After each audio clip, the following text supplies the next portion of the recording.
I found the book in our bedroom drawer. Witches Who Embrace Freely, marked with notes in my wife's handwriting. Beside it was a planner with two names I didn't recognize. The house felt different when I walked through the front door after 3 days of babysitting some tech billionaire's paranoid wife in Vegas. Something had shifted. The living room smelled like sandalwood and patchouli, scents that had never existed here before. Blackout curtains hung in the guest room where we used to keep the treadmill. "Heather?" I called out, dropping my gear bag. "In the kitchen." Her voice carried that artificially bright tone she used when hiding something. I found her at the island, laptop open, typing furiously. She snapped it shut the moment I appeared. "How was the job?" she asked, giving me a quick peck on the cheek. Too quick, too formal. Fine, client was a nightmare, but the pay was good. I studied her face. "What's with the incense?" "Oh, Liana brought some over. She's been exploring spiritual practices at college." Liana, Heather's daughter from her first marriage. 21 years old and convinced the world owed her something. I'd tried to be a decent stepfather for 5 years, but the girl had always looked at me like an obstacle to overcome. Later that evening, while Heather showered, I found myself back in our bedroom. The drawer was slightly open, not like Heather, who is methodical about everything. Inside, beneath jewelry boxes, sat the book, Witches Who Embrace Freely, Reclaiming Your Sacred Sensual Power. I flipped through pages highlighted in pink and blue. Heather's neat script filled the margins alongside Liana's sloppy scrawl. Energy portals through intimate connection. Traditional marriage as spiritual imprisonment. Reclaiming your divine feminine through multiple partners. In Liana's handwriting, "Mom, this chapter is perfect for you. Dad would never understand, but you deserve this freedom." In Heather's, "Finally makes sense. Why did I wait so long?" I photographed every annotated page, then returned the book carefully. The next morning, Heather was gone before I woke up. Note on the counter, "Grocery shopping and errands. Back by dinner. Love you." But her car was in the driveway. I called my rideshare contact, an old client who owed me a favor. Within an hour, I had confirmation. Heather had taken 3 Uber rides in the past week, all to Oasis Springs Resort, 40 minutes outside town. I drove there in my pickup, not the black SUV Heather would recognize. The resort catered to wealthy couples looking for spiritual retreats and consciousness expansion. "I'm here to surprise my wife," I told the young clerk. "Heather Rusk, room 702. "Oh, how romantic. Yes, Miss Rusk is already here with her guest." They checked in this morning for the 3-day intensive. 3-day intensive. With a guest. I didn't storm the building. Instead, I parked across the street and waited. 5 years in Army Special Forces had taught me patience. 12 years running a private security firm had taught me that information was more valuable than confrontation. At 6:47 p.m., I saw her. Heather emerged from the side entrance, hair disheveled, wearing clothes I'd never seen before. Behind her walked Marcus Webb, a former client who'd hired my firm 2 years ago. They were holding hands. I captured everything on camera. The intimate touches, the kiss they shared before getting into separate cars. Professional documentation. Evidence. Heather arrived home at 8:15 p.m., chattering about her amazing spa day with the girls. She described facials and massages in vivid detail, painting a picture of relaxation and female bonding. I played along, smiled, asked follow-up questions, let her weave her web of lies while I planned my next move. That night, as she slept beside me, I stared at the ceiling and felt something cold settle in my chest. Not just anger. That would have been simple. This was the same calculating calm I'd felt in combat zones. My wife was playing a game I didn't know had started, but I was about to teach her that I'd been playing games like this much longer. The shadow company was registered in Delaware under Sacred Feminine Enterprises, LLC. It took Reyes exactly 18 hours to trace the money trail from Heather's account to Marcus Webb's holistic life coaching empire. "Your wife's been paying for her Energetic Awakening Premium membership," Reyes explained over encrypted video chat. My old Army buddy had traded his sniper rifle for keyboards, but his attention to detail remained razor sharp. Monthly payments of $2,000 for 4 months. $8,000 funneled to this guy. What else? The coaching business is just the front. Webb's running a high-end escort service disguised as spiritual guidance. Your stepdaughter? She's not just a client, she's recruiting. The next hour revealed a sophisticated scheme. Liana had infiltrated online communities for spiritually awakening women, targeting married women in their 30s and 40s. She'd position herself as an enlightened college student who'd discovered the secret to feminine power, then gradually introduce them to Webb's advanced practices. Reyes pulled up recovered text messages between Liana and Heather from 3 months ago. Liana, Mom, I found something that might help with what we talked about. About feeling trapped and unfulfilled. Heather, honey, I don't know if I should be discussing my marriage with you. Liana, this isn't about betraying Damien. It's about becoming who you're meant to be. Heather, what did you have in mind? Liana, there's this retreat. Women rediscovering their power. My friend went and said it saved her relationship because she finally felt complete. There's more, Reyes continued. Audio files from 6 months ago. He played a recording. Liana's voice. The key is making them think it was their idea. Plant the right seeds and they'll convince themselves they're choosing freedom instead of adultery. Webb's voice responded. And if the husbands become problems?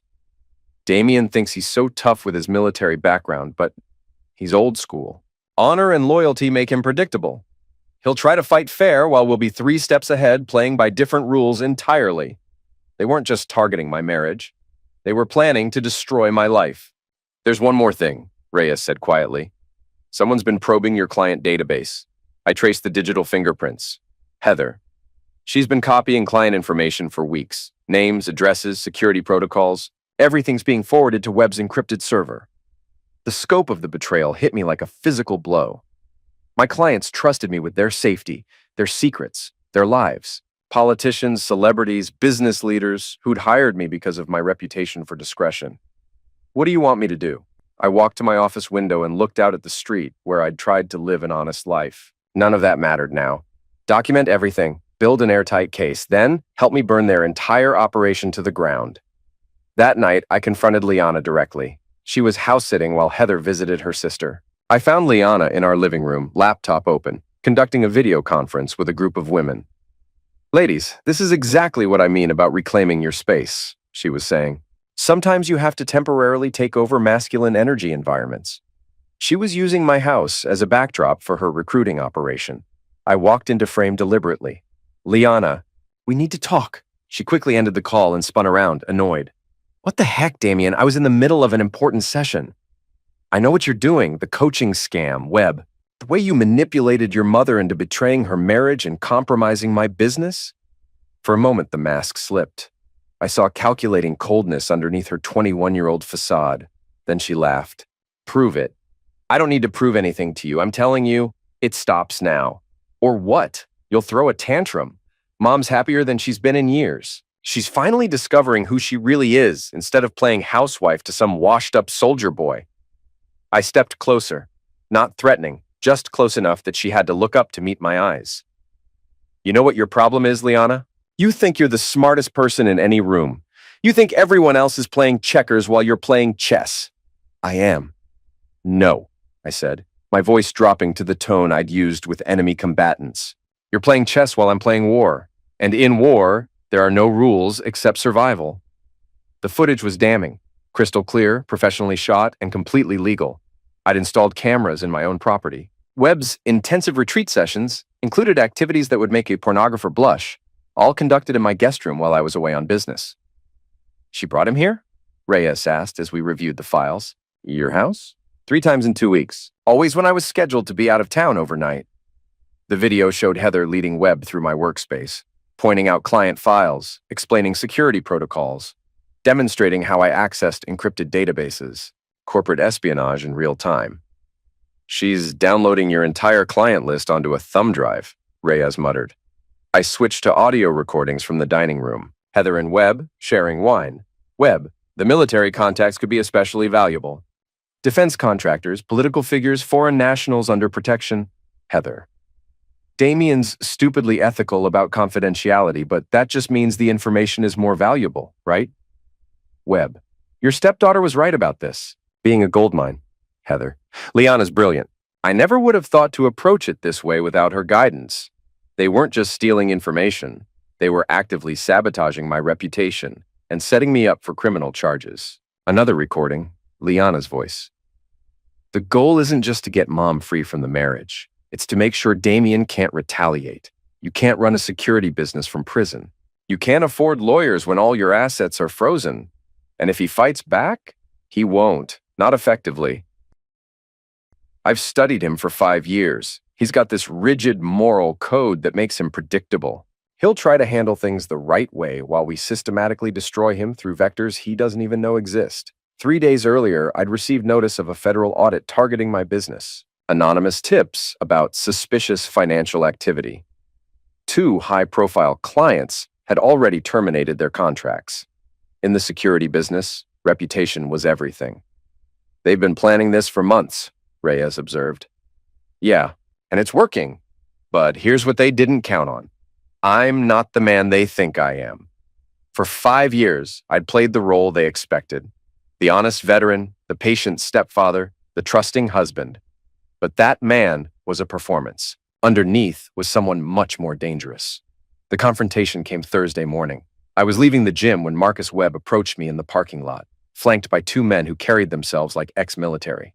Damian Rusk, Webb said, stopping 10 feet away. We need to talk. Do we? I continued walking toward my truck, keeping peripheral vision on his backup. I wasn't aware we had anything to discuss.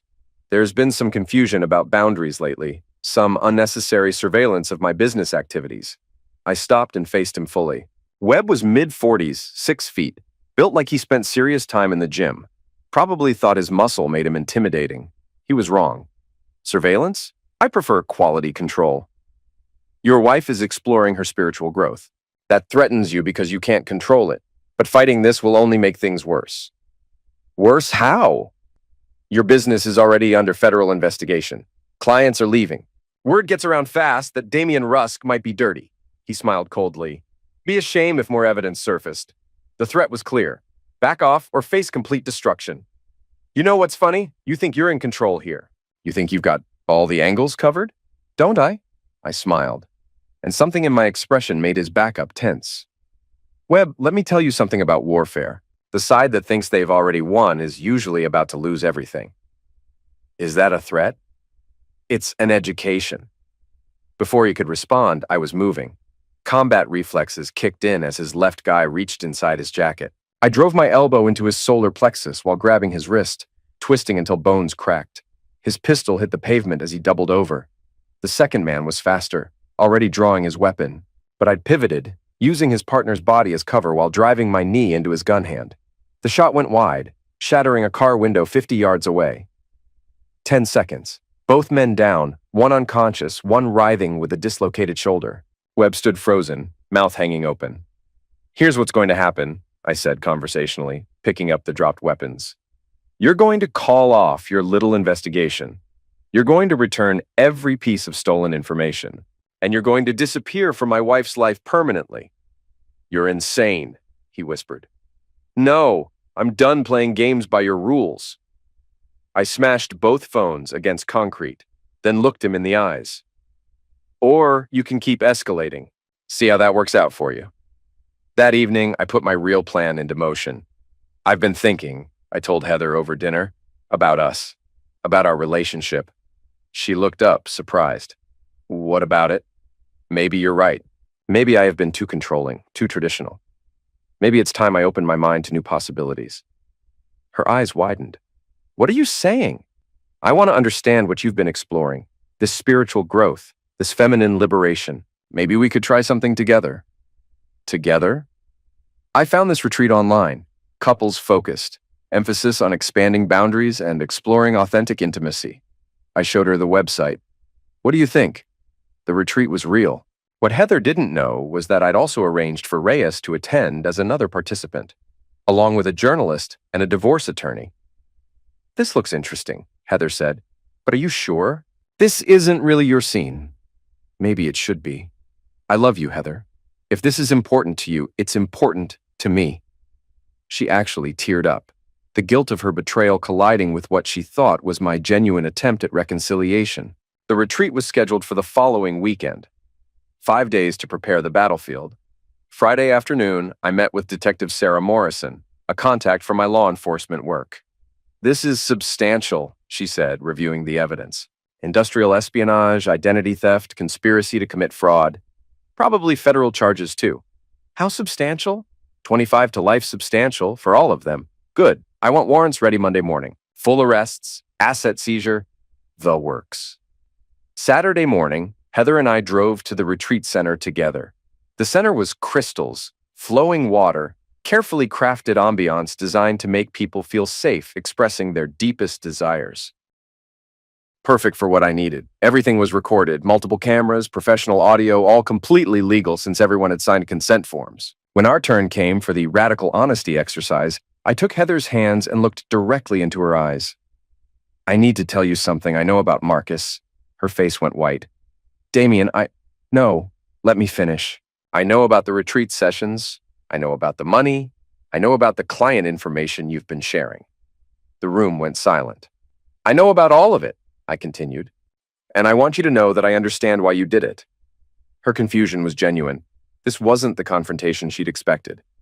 You felt trapped, unappreciated, like I was holding you back from becoming who you really are. Damien, her voice was barely a whisper. So here's what I want to know. Right here, right now, in front of everyone. What do you really want? Not what Marcus wants, not what Liana told you to want, but what Heather wants. Finally, she spoke. I want to feel alive again. I want to feel desired and powerful and free. I want to explore parts of myself that I buried when I got married. And I want to do it without feeling like I'm betraying someone I love, even if that exploration involves being intimate with other people. Yes. The admission hung in the air like a detonated grenade. Thank you for being honest, I said softly. That took courage. Then I stood up and addressed the room. I want everyone here to witness what authentic vulnerability looks like. My wife just admitted to adultery, corporate espionage, and conspiracy to commit fraud. And I want her to know that I respect her honesty, even as I prepare to destroy everyone who manipulated her into betraying our marriage. The room erupted into chaos. Ladies and gentlemen, I announced over the commotion, you've just participated in the documentation of evidence that will be used in multiple criminal prosecutions. That's when Reyes stood up and began making arrests. The courthouse was packed Monday morning. Local media had picked up the story. Security executive exposes wife's espionage ring. And the public gallery was full of spectators. I sat with my attorney, Marcus Chen. Expensive, ruthless, specialized in complex fraud cases. Across the aisle, Heather sat with her public defender, looking smaller than I'd ever seen her. This case represents one of the most comprehensive betrayals of marriage and business trust this court has ever seen, Chen began. Mrs. Rusk systematically violated every aspect of her marriage contract while conducting corporate espionage against her husband's legitimate security business. Financial records appeared on the large screen. The evidence will show that Mrs. Rusk transferred over $37,000 of marital assets to finance an operation designed to destroy her husband's reputation and livelihood. The next 2 hours were methodical destruction. Audio recordings of Heather coordinating theft, video evidence of corporate espionage, financial records showing money laundering, screenshots of classified information being sold to foreign buyers.